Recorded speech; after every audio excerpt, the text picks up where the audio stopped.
Tom Aspinall needed just 60 seconds to silence the questions around his lone UFC defeat against Curtis Blaydes a little over 2 years ago when he blew out his knee in the opening round of their main event in London. He comes back and defends his interim heavyweight title against Blaydes in convincing fashion, hurts his opponent early, gets the finish on the ground, maybe some questions about the stoppage, but no questions about Tom Aspinall's greatness. He is, in my books, the best heavyweight in the world right now, and we go back into the same conversation that we had coming into this fight. We need to see this guy unify the belt. He needs to fight Jon Jones, the winner of Jon Jones versus Stipe Miocic, if we insist on doing that fight in November, which by all appearances is what is going to happen. What more can you really say at this point that hasn't been said about the situation at heavyweight?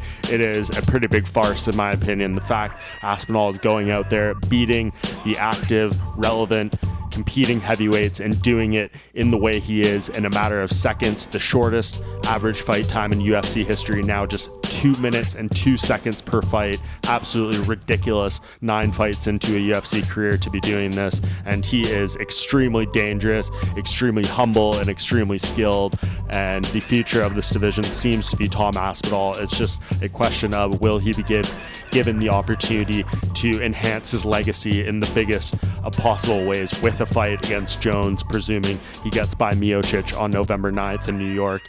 And that is the question we are going to be asking ourselves for the next several months, and the ones we hope is resolved.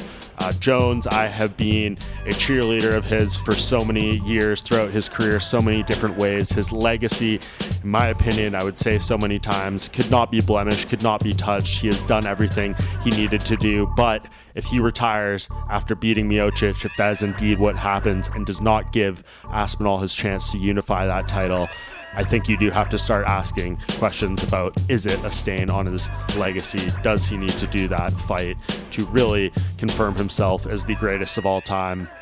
I think yes, and he's going to have to answer that. We have not heard from Jon Jones at the time of this recording. Maybe that changes soon, but I think he ultimately is going to know what he has to do. He's going to get pressured into this fight. He's going to step up to the challenge, and I think at some point next year, assuming things go the way that we think they're going to, Aspinall versus Jones for the unified heavyweight championship is going to be as big as it gets in UFC history.